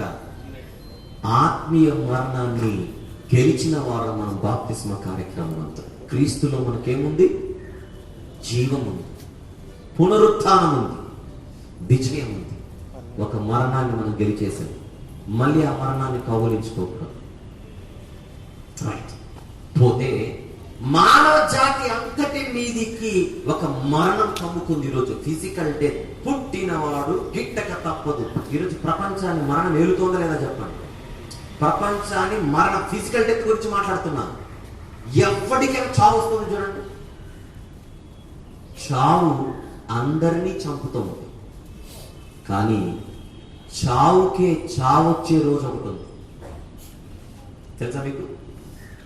మరణానికే మరణం వచ్చే రోజు ఒకటి ఉంది. దానికి ఎగ్జాంపుల్గా చావును చంపి బయటకు వచ్చాడు యేసు ప్రభు ఒకప్పుడు. ఇక ఫిజికల్ డెత్ అనే దాన్ని కంప్లీట్ గా పాతి పెట్టేయడానికి మరల రాబోతున్నాడు. అదే కొరింథీ మొదటి పత్రిక 15వ అధ్యాయంలో పౌలు భక్తుడు చెబుతున్నాడు. కొరింథీ మొదటి పత్రిక 15వ అధ్యాయం 26వ వచనం చదవండి ఒక్కసారి. 26. కడపట నశింపజేయబడు శత్రువు మరణం. ఎవరి శత్రువు? ఈ శత్రువు పేరేంటి? మరణం. అపవాదం అనేది సీరియస్ గా. నశింపజేయబడే శత్రువు అంటే అపవాది కాదు. అక్కడ నశింపజేయబడే శత్రువు ఎవరంటే చివరికి మరణమే నశింపజేయబడుతుంది. ఎందుకు? పైన చదువుదాం. పైనుంచి 20 నుంచి 21 నుంచి మనుషుని ద్వారా మరణము వచ్చెను గనుక మనుషుని ద్వారానే మృతుల పునరుత్థానము కలిగెను. మనుషుని ద్వారా మరణం వచ్చింది. ఆ మరణాన్ని చంపడానికే మరలా ఒక మనిషి రూపంలో వచ్చిన వాడే ప్రభు అయిన యేసుక్రీస్తు. ఆయన మరలా రాబోతున్నాడు. ఆయన తిరిగి వచ్చిన తర్వాత ఏం జరగబోతోంది? ఆయన తిరిగి వచ్చిన తర్వాత ఏం జరగబోతోంది? మరణానికి చావు రోజు అది. చావే అందరిని చంపుతోంది. చావును చంపడానికి యేసు ప్రభు రాబోతున్నాడు. యేసు ప్రభు నమ్ముకుంటే భూమి మీద చావు రాదనట్లా, కానీ ఈ మరణమన్న ద్వారం తెరవబడిందే. తెరవబడిన ద్వారాన్ని శాశ్వతంగా మోయడానికే మళ్ళీ యేసు ప్రభు రాబోతున్నాడు. ఇది జరిగి తీరుతుంది. మరణం అన్న దానిని గెలిచే శక్తి నాలో ఉంది అని చెప్పడానికే 2000 సంవత్సరాల క్రితం ఏమైపోయాడు? ఆయన మరణించి సమాధి చేయబడి మరణాన్ని గెలిచి తిరిగి లేచాడంటే మరణంపై పై చేయి ఆయనదే అని మనకు నిరూపించాడు. ఈస్టర్ రోజున ఏం జరిగింది? చావుకు చావు వచ్చింది. అంతేనా? చావును గెలిచి పైకి వచ్చాడంటే అది ఆయన పునరుత్థానం. ఒక విషయం చెప్పమంటారా? దావీదు గారు రాసిన 8వ కీర్తన చదువుకున్నాం కదా ఇందాక. మహిమా కిరీటముతో వాడికి కిరీటం ఇచ్చి ధరింపజేసి ఉన్నావు అంది కదా. అది ఇద్దరి గురించి చెబుతున్నాడు అక్కడ. ఒకటి మానవులందరి గురించి, ముఖ్యంగా ఆదాము గురించి. 2 రాబోయే రారాజైన ప్రభు అయిన క్రీస్తు గురించి. ఈ హెబ్రీ పత్రికలో కన్ఫర్మ్ అవుతుంది, చూద్దాం. అందుకే దీన్ని డ్యూయల్ ప్రాఫెసీ అన్నారు. ఏమన్నా దాన్ని? డ్యూయల్ ప్రాఫెసీ అంటే ద్విముఖ ప్రవచనం. ద్విముఖ ప్రవచనం. హెబ్రీ పత్రిక 2వ అధ్యాయం. హెబ్రీలకు రాసిన పత్రిక 2వ అధ్యాయం ఒక్కసారి 7వ వచనము 6 నుంచి. అయితే ఒకడు ఒక చోట ఈలాగున దృఢముగా సాక్ష్యం ఇచ్చుచున్నాడు, నీవు మనిషిని జ్ఞాపకము చేసుకున్నట్టుకు వాడే పాటి వాడు. ఎక్కడ చదువుకున్నావు ఇదంతా? 8వ కీర్తన. నీవు మనిషిని జ్ఞాపకం చేసుకున్నట్టుకు వాడే పాటి వాడు, నీవు దేవదూతల కంటే వారిని కొంచెము తక్కువనిగా చేసితివి. అక్కడ దేవుని కంటే అని ఉంటుంది. దేవుడు అంటే హీబ్రూ బైబిల్లో ఎలోహీం అని ఉంటుంది. ఏంజల్స్ అని ఉంటుంది ఇంగ్లీష్ బైబిల్లో కూడా, గుర్తుపెట్టుకోవాలి. హెవెన్లీ బీయింగ్స్ అని ఉంటుంది. 8వ కీర్తనలో కనబడుతున్న దేవుడు అన్న చోట, చాలా చోట్ల బైబిల్లో అప్పుడు యెహోవా అతనికి ఇలా సెలవిచ్చాను ఉంటుంది. అక్కడ యెహోవా దూత ఉంటాడు. అక్కడ దూతలు మాట్లాడుతున్న దేవుని పేరుకి వచ్చినట్టుగా బైబిల్లో చాలా చోట్ల ఉంటుంది. ఉదాహరణకు పొద కాలిపోతుండగా అక్కడ నుంచి మోషే గారితో మాట్లాడింది ఎవరు? దేవుడు అన్నట్టుగా ఉంటుంది ఒక చోట, కానీ దూతాన్ని కన్ఫర్మ్ చేస్తాడు మిగిలిన చోట్ల. సీనాయి పర్వతం ముందు మోషేతో మాట్లాడింది దేవుడు అన్నట్టు ఉంటుంది, కానీ స్టెఫెన్ గారు చాలా చక్కగా కన్ఫర్మ్ చేశాడు దేవుడు కాదు, అక్కడ దేవుని దూత. అలాగే దేవుని కంటే వారిని కొంచెం తక్కువగా చేసేటివి అని తెలుగు బైబిల్లో మీకున్నా, ఇంగ్లీష్కి వచ్చేసరికి అది ఏంజల్స్ లేదా హెవెన్లీ బీయింగ్స్ అని ఉంటుంది. హీబ్రూలో ఎలోహీం అని ఉంటుంది. తెలుగులో కూడా హెబ్రీ పత్రికకు వచ్చేసరికి అక్కడ దేవుడు అంటే దేవుడు కాదు నాయన, దేవదూతలు అని చెప్పేశాడు. మళ్ళీ చూడండి అక్కడ హెబ్రీ పత్రిక 2వ అధ్యాయం 7వ వచనం. నీవు దేవదూతల కంటే వారిని కొంచెం తక్కువగా చేసేటివి. అంతే కదా, శరీరం బట్టి దేవదూతల కంటే చిన్నవాడే మనిషి. మహిమ ప్రభావములతో వారికి కిరీటము ధరింపజేసితివి, నీ చేతి పనుల మీద వారికి అధికారములు గ్రహించితివి, వారి పాదముల కింద సమస్తమును ఉంచితివి. అంటే పోగొట్టుకున్నాడు. తర్వాత మర్చిపోకండి, ఇదంతా మనిషి ఏం చేశాడు? పోగొట్టుకున్నాడు. అయితే 8 చూద్దాం. ఆయన సమస్తమును లోపరిచినప్పుడు వానికి లోపరచకుండా దేనిని విడిచిపెట్టలేదు. ప్రస్తుతం మనం సమస్తమును వానికి లోపరచబడుట ఇంకను చూడలేదు, కానీ దేవుని కృప వలన ఆయన ప్రతి మనుషుని కొరకు మరణం అనుభవించినట్లు. వెంటనే టాపిక్ అంతా యేసు మీదకి వెళ్ళిపోతుంది చూడండి. అంటే మహిమ కిరీటముతో అతను నిన్ను గణపరిచావు అన్న మాట ఏదైతే ఉన్నదో, మొదటి మానవుడైన ఆదాము గురించే కాదని కడపటి ఆదామైన యేసుక్రీస్తు వారి గురించి కూడా అని చెబుతున్నాడు ఇక్కడ. ఇతని గురించి ఒక ఆదాము పోగొట్టుకున్నవాడు, మరొక ఆయన పోగొట్టుకున్న దానిని తిరిగి తెచ్చి పెట్టినవాడు. ఎంత బాగుంటుందో బాగా చదువుదాం మాట. ప్రస్తుతం మనం సమస్తమును వానికి లోపరచబడుట ఇంకను చూడలేదు. ఏంటి ఎవరికి లోపరచ? వానికి అంటే ఇక్కడ తెలుగులో వాడు అంది కదా అని ఏదో అనుకోకండి, కదా మనిషి కాదు, యేసు గురించి. సమస్తము హీ, దేవుడు గొప్పవాడు అంటాం. గొప్పవాడు అంటున్నంత మాత్రం వాడు అన్న పదం గొప్పవాడులో ఉన్న వాడు అమర్యాదగా వాడినటువంటిది కాదు. గొప్పవాడు అది మీనింగ్. అలాగే యేసు ప్రభు ఈరోజు సమస్తము లోపరచబడింది. అంతే యేసు చెప్పింది, భూమి మీదను పరలోకమందును భూమి మీదను భూమి కిందను సమస్తము మీద ఆయన ఏం పొంది ఉన్నాడు? అధికారం, సర్వాధికారము పొందిన సర్వాధికారి అయిన దేవుడు ఆయన. ఇప్పుడు యేసు ఎక్కడ ఉన్నాడు అనుకుంటున్నారు? పరలోకంలో ఉన్నాడు, కుడి పార్శ్వం ఉన్నాడు తండ్రికి. ఏం చేస్తున్నాడు? కూర్చొని రాజ్యపాలన చేస్తున్నాడు. దేనిని పాలిస్తున్నాడు? పరలోకాన్ని, సృష్టిని, ఆ సృష్టిలోని భూమిని, భూమి కిందున్న పాతాళలోకాన్ని, అన్నిటిపై యేసు ప్రభుకి ఇప్పుడు ఏముంది? సర్వాధికారం. అదే ఇవన్నీ మనకు కనపడట్లేదు. మనకు గుంటూరు, హైదరాబాద్ తప్ప ఏం తెలుసు? అంతేనా? ఎంత తిప్పి కొట్టా మనకి ఇదే. కానీ యేసు ప్రభు అధికారం కింద ఏమేమి ఉన్నాయో డాక్యుమెంటరీ చేసి దేవుడు పైనుంచి DVD పంపించాడు అనుకోండి, కళ్ళు తిరిగిపోతాయి.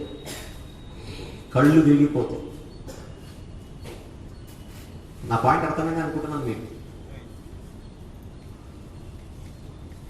సర్వ సృష్టికి ఆయన అధికారి, పరలోకంలో దూతల మీద ఆయన అధికారి.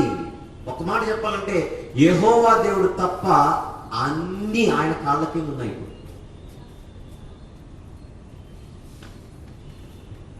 అది మనకు కనపడట్లేదు అంటున్నాడు భక్తుడు ఇక్కడ.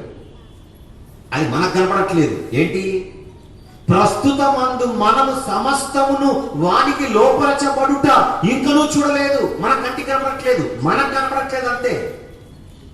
అంటే నేను ఒక మాట చెప్తాను, కొన్ని మనకు కనపడనంత మాత్రం అక్కడ లేనట్టు కాదు. కొంతమందికి అక్షరాలు కనపడవు, అద్దాలు పెట్టుకుంటారు. నేను కూడా. ఇప్పుడు అద్దాలు లేనప్పుడు అక్షరాలు కనపడవు. కనబడినంత మాత్రం అక్షరాలు లేవనా? అక్షరాలు లేవు కనుక కనపడట్లేదా? ఉన్నా కనపడట్లేదా? కళ్ళు దెబ్బతిన్నాయి కనుకనే ఉన్నా కనపడట్లేదు. నీకు కనపడట్లేదు కానీ అక్షరాలు లేవంటే కొన్ని స్పెషల్ గ్లాసెస్ ఉంటాయి, ఆప్టికల్స్కి వెళ్తే ఏం సార్ చాలా మంచి అద్దాలు సార్ కొనండి అంటాడు. ఎంత అంటే 2000, 2000, 3000, 3000 చెప్తాడు. 3000 ఎందుకయ్యా అంత అన్నాం అనుకోండి, ఎట్రమని చెప్తాడు. ఆ బోర్డు మీద ఏముందంటాడు, మనకి ఏం కనపడదు. ఇంకోసారి చూడు ఏమీ లేదంటారు, ఆదని చెప్పి అద్దాలు పెడతారు. పెట్టగానే ఏదో కనపడుతుందంట. ఏదంటే అక్కడ పెద్ద అక్షరాలు ఉన్నాయంటే ఈ అద్దాలు పెట్టుకుంటే అదే మరి. అద్దాలు లేకపోతే ఉన్న అక్షరాలు కనపడట్లేదు, అద్దాలు పెట్టుకుంటే లేనివి కూడా కనపడబోతున్నాయి. మనకు లేవు అనుకునేవి కూడా కనపడుతున్నాయి. అది ఎక్స్క్యూజ్. అలాగే యేసు ప్రభు ఈరోజు ఆయనకున్న అధికారం ఏంటో మనకి ఇంకా ఈ మట్టి మీదకి అర్థం కావట్లేదు, కానీ అది తెలిస్తే అమోఘం. అందుకే పరిశుద్ధాత్మ రాయిస్తున్నాడు అక్కడ. ప్రస్తుతమందు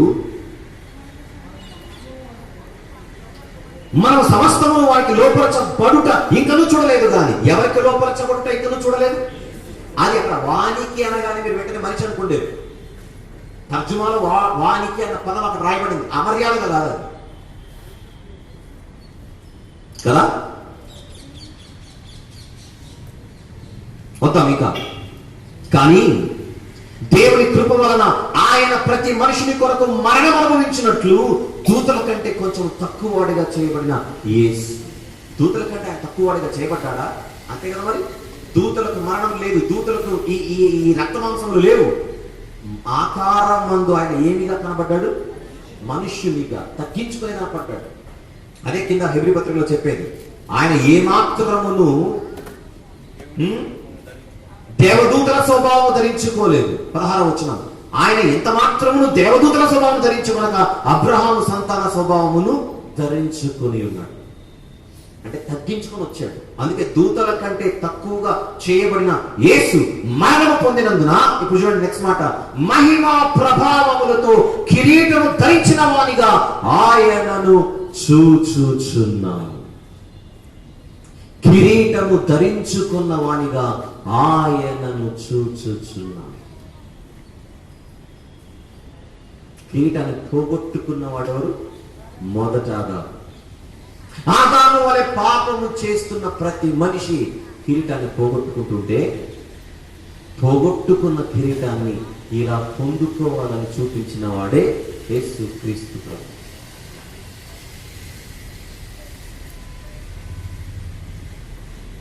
ఇంకొక మాట చెప్తాను, ఆదాము గారికి దేవుడు ఏమేమి లోపరిచాడో అది కూడా మనకి ఇంకా తెలియదు. సమస్తం లోపరిచాడు అంటున్నామే కానీ ఆ సమస్తంలో ఏమున్నాయో మనకేం తెలుసు? అంతేనా? చిన్నప్పటి నుంచి ఎన్ని చేపలు తిని ఉన్నాం మనం? చేపల మాంసం అని కరెక్ట్గా మాట్లాడితే విషయం చెప్పమంటారా? మనం మన జీవితంలో చూసిన చేపల కంటే చూడని చేపలు ఎక్కువ ఉంటాయి సముద్రంలో. అంటే సముద్రంలో ఉన్నవి ఇంకా మనం చూడలేదు చాలా. మనం చూడని చేపలు ఎన్నో ఉన్నాయి, మనం చూడని పక్షులు ఎన్నో ఉన్నాయి, మనం చూడని జంతువులు ఎన్నో ఉన్నాయి, ఎన్నో. ఇక్కడే మనకు ఉప్పలపాడులో ఒక మంచి ఏంటన్నది వలస పక్షుల కేంద్రం ఉంది. అక్కడికి వెళితే ఏనాడు చూడని కూడా కనపడుతుంటాయి అని అనుకుంటాను. నేను కూడా చూడలేదు. ఇన్నేళ్ళకి ఇక్కడికి వస్తున్నా, అక్కడికి వెళ్ళలేదు. మనం చూడని వెళ్ళి ఆదాముకు, అంటే ఆదాముతో పాటు మనుషులందరికీ ఆది కాండంలో దేవుడు వేటినైతే లోపరిచాడో అది ఇంకా మనకు తెలియదు, మనం చూడలేదు. ఇంకా అంత ఆధిక్యత కలిగినటువంటి మనిషి కిరీటాన్ని పోగొట్టుకుంటే, అదే మనుషులలో ఒకడిగా క్రీస్తు ప్రభువు జన్మించి ఆ మహిమా కిరీటాన్ని మళ్ళీ పొంది నాలోనికి వచ్చే ప్రతి ఒక్కరికి మరలా ఈ కిరీటం ఇస్తానని వాగ్దానం చేశాడు. పొందుకున్న మనిషి పోగొట్టుకుంటే పోగొట్టుకున్న కిరీటాన్ని మళ్ళీ పొందుకునే అవకాశం ఎవరి ద్వారా లభిస్తుంది? మనకు ఆయన ద్వారా. ఆయన నమ్ముకుంటే ఒక్క దెబ్బతో 3 ద్వారాలు క్లోజ్ అయిపోతాయి. ఏంటి? ఆయన గెలిచినట్టుగా మనం కూడా మరణాన్ని గెలవచ్చు, పొందుతాం. మరణపు రుచి మనకు కూడా కనపడుతుంది ఏదో ఒక రోజు. కానీ ఆ మరణం ఎప్పటికీ మనల్ని ఏలదు. ఏదో ఒక రోజు ఆ మరణాన్ని మరలా మనం గెలిచి తిరిగి లేస్తాం. క్రీస్తునందు మృతులైన వారు ఏమవుతారట? మొదట లేతురు, అంటే మరణాన్ని గెలుస్తారని అర్థం. ఆయన యందు మనకు విజయం ఉంది. దేనిపై విజయం ఉంది? మరణంపై విజయం ఉంది. ఎన్ని మరణాలపై విజయం ఉంది? 3 మరణాలపై విజయం ఉంది. 1 భౌతిక మరణాన్ని గెలుస్తాం, 2 ఆత్మీయ మరణాన్ని గెలిచేస్తాం, 3 నరకం అనే మరణాన్ని కూడా గెలిచి ఎక్కడికి వెళ్ళిపోతాం? పరలోకానికి. ఒక మనిషి ద్వారా 3 మరణాలు ఎప్పుడైతే మనుష్య కుమారుడిగా ఈ లోకానికి వచ్చిన ఆయన ద్వారా ఆ 3 మరణ ద్వారాలు ఏమైపోతున్నాయి? మూయబడుతున్నాయి.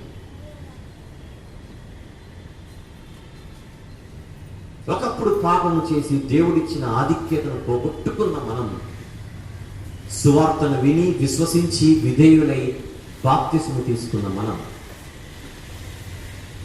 ఆ కిరీటాన్ని పొందుకున్నాం.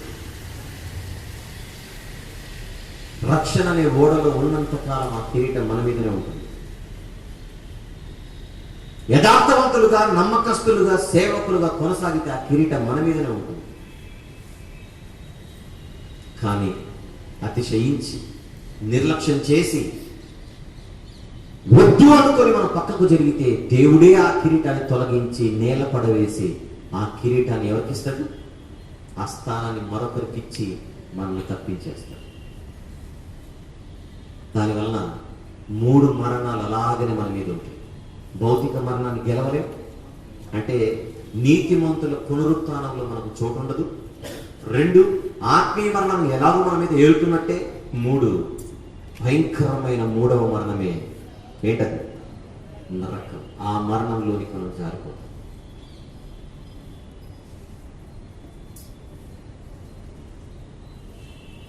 కిరీటము పొందుకున్న వాళ్ళను నిలబెట్టుకోవాలి కానీ దాన్ని పోగొట్టుకోవాలి. ఉదయం భవిష్యత్తులో దేవుడు మనకి ఇస్తానని చెప్పిన 5 కిరీటాల గురించి మాట్లాడుతున్నాం. దానికి ఏమని పెట్టుకున్నాం టైటిల్? పొందుకునేవాడవా పోగొట్టుకునేవాడవా అని అక్కడ మాట్లాడుతున్నాం. ఇప్పుడు పొందుకున్నవాడవా పోగొట్టుకున్నవాడవా, ఇది ప్రస్తుతం. బాప్తిస్మ కార్యక్రమం దేవుడు నీకు ఇచ్చిన కిరీటం ఇప్పటికీ నీ తల మీదనే ఉందా? అది పోగొట్టుకొనబడింది. ఎవరిని వాళ్ళు పరిశీలించుకోవాలి. ఈ కిరీటం ఉంటేనే ఆ కిరీటాలు వస్తాయి. ఏ కిరీటాలు? ఉదయం చెప్పిన 5 కిరీటం. ఏమిటి 5 కిరీటాలు? అక్షయ కిరీటం, జీవ కిరీటం, నీతి కిరీటం, మహిమ కిరీటం, అతిశయ కిరీటం లేదా ఆనంద కిరీటం. ఈ 5 కిరీటాలు భవిష్యత్తులో మనకి ఇస్తానన్నాడు దేవుడు. ఆ భవిష్యత్తులో రావాలి అంటే ప్రస్తుతం ఈ కిరీటం మన తలపైన ఉండాలి. ఏ కిరీటం? దేవుడిచ్చిన ఆధిక్యత, ఘనత అన్న కిరీటం ఉందే. ఆ కిరీటం బాప్తిస్మ కార్యక్రమం మన నెత్తి మీదకి వస్తుంది, అంటే తల మీదకి వస్తాం.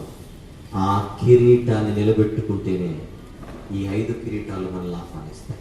లేదంటే 5 కిరీటాలు మొయ్యబడి 3 మరణ ద్వారాలు అలానే తెరిచుండి అన్ని మరణాలలోనికి మనం జారిపోతాం. ఇంతకంటే స్పష్టత దేవుడు మనకి ఇంకేమి ఇవ్వాలి?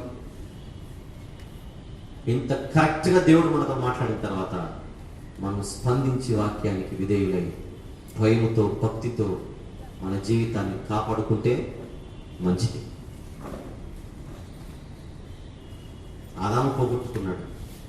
యూదా గోత్రం వారు పోగొట్టుకునే ప్రమాదంలోనికి జారిపోయారు. అలా అందరూ పోగొట్టుకుంటున్న వారుగా కనబడుతుంటే పొందుకోవడం ఎలానో చూపించిన వాడు యేసు. పాపం లేకుండా జీవించి ఇలా బ్రతకాలని చెప్పాడు. ఆయన బాటే శరణ్యం, ఆయన రక్తమే శరణ్యం. ఆయన ఏర్పరిచిన బాటలో నడుద్దాం. ఈ యొక్క జీవితాన్ని విజయవంతంగా ముగిద్దాం. 2 భాగాల్లో మాట్లాడుతున్నాం, 2 వేరు టైటిల్స్తో. 2 కూడా ఒకటే విషయానికి సంబంధించినది. కిరీటం. నిన్న మీరు ఇప్పుడు అలిసిపోయిండొచ్చు. ఇంటికి వెళ్ళి చక్కగా సమయం తీసుకొని దీన్ని నెమరు వేసుకొని బలపడవలసిందిగా, అనేక మందికి అందించవలసిందిగా కోరుచు ఈ మాటలు ముగిస్తున్నాను. అందరికీ వందనాలు. Thank you. ప్రార్థన చేసుకుందాం. అందరు లేచి నిలబడినట్లయితే ముగింపు ప్రార్థన. గమనించండి, ఎల్లుడి నుంచి మాకు ఎస్తేరు గ్రంథ వివరణపై చిలుకలూరుపేటలో సభలు ఉన్నాయి, అందరికి తెలుసు. తప్పకుండా హాజరవ్వండి. అలాగే వచ్చే మాసం నుండి మనకు మహిమా గార్డెన్స్లో కాకుండా మనం వేరే చోట షిఫ్ట్ అవుతున్నామని అన్నగారు ప్రకటించారు. అది కూడా మీరు ప్రకటనగా గమనించవలసింది. రక్తపాలనగా ప్రార్థన చేస్తాం. కళ్ళు మూసి కళ్ళు మూసుకున్నట్లయితే ప్రార్థన చేసుకుందాం. మమ్మల్ని మిక్కిలిగా ప్రేమించిన మా పరలోకపు తండ్రి, గడిచిన కాలం అంతా మీ కాపుదల్లో కాచి కాపాడి భద్రపరిచారు. అందును బట్టి స్తోత్రాలు. నిజంగా మనిషిని జ్ఞాపకం తీసుకున్నట్టుకు వాడు ఏపాటి వాడని దేవదూతలతో పోలుస్తూ కొంచెము తక్కువనిగా మమ్మల్ని చేశారు. తక్కువనిగా చేసిన మీ స్వరూపాన్ని, మీ పోలికని ఈ మట్టి శరీరంలో పెట్టి మీ అధికారాన్ని మాకిచ్చి పాలించమన్నారు. కిరీటాన్ని ఇచ్చారు. ఇవ్వబడిన ప్రతి కిరీటాన్ని మేము పోగొట్టుకున్నాం. నిజంనైనా ఆదాం మొదలుకొని ఇప్పటి వరకు ఎంతమంది అయితే భూమి మీద జన్మించారో వారందరూ మీరు ఇచ్చిన ఆ కిరీటాన్ని పోగొట్టుకున్నప్పుడు తిరిగి అంతకంటే శ్రేష్టమైన అద్భుతమైన కిరీటాన్ని మీ కుమారుడైన క్రీస్తు ద్వారా ఆయన సంపాదించుకొని మా అందరినీ అలాంటి మహిమ కిరీటాన్ని ధరింపచేయడానికి మాకందరికీ ఆయన తన శరీరాన్ని, తన రక్తాన్ని దారపోసి ఆ కిరీటాన్ని మాకు ఇవ్వటానికి ఆయన్ని మీరు ఏర్పాటు చేసుకున్నారు. అందును బట్టి స్తోత్రాలు. ఆయన ద్వారా ఆ కిరీటాన్ని పొందుకున్న వారముగా మేము ఒకసారి మా వైపు మేము చూసుకొని ఆ కిరీటం మాకు ఇంకా ఉందా లేదా అని తడిమి చూసుకొని మీ వాక్యము ద్వారా ఒకవేళ పోగొట్టుకుంటే తిరిగి పశ్చాత్తాపడి ఆ కిరీటాన్ని బుద్ధి లేక పోగొట్టుకున్నానయ్యా, దయచేసి నాకు దయచేయండి, ఇంకెన్నడూ దాన్ని నేను కోల్పోను అని దేవుని దగ్గర మనం పశ్చాత్తాపడి తిరిగి ఆ కిరీటాన్ని పొంది అంత్యదినం వరకు దాన్ని కాపాడుకునే ధన్యతను ఈ పాట విన్న ప్రతి బిడ్డకు దయచేయమని కోరుకుంటున్నాం. ఇదిగో తండ్రి, మరొక నెల మీ చిత్తమైతే ఈ ప్రాంతంలోనే ఈ అవకాశాన్ని మాకు కల్పించండి. మరి అనేక సంవత్సరాలుగా జరుగుతున్న ఈ యొక్క సేవకుల ఉచిత శిక్షణ సదస్సును క్రీస్తు సువార్త నిధి ద్వారా మీరు జరిగిస్తున్న విధానాన్ని బట్టి మీకు కృతజ్ఞతాస్తుతులు చెల్లిస్తూ అంతవరకు 5 సంవత్సరాలు పూర్తయ్యే వరకు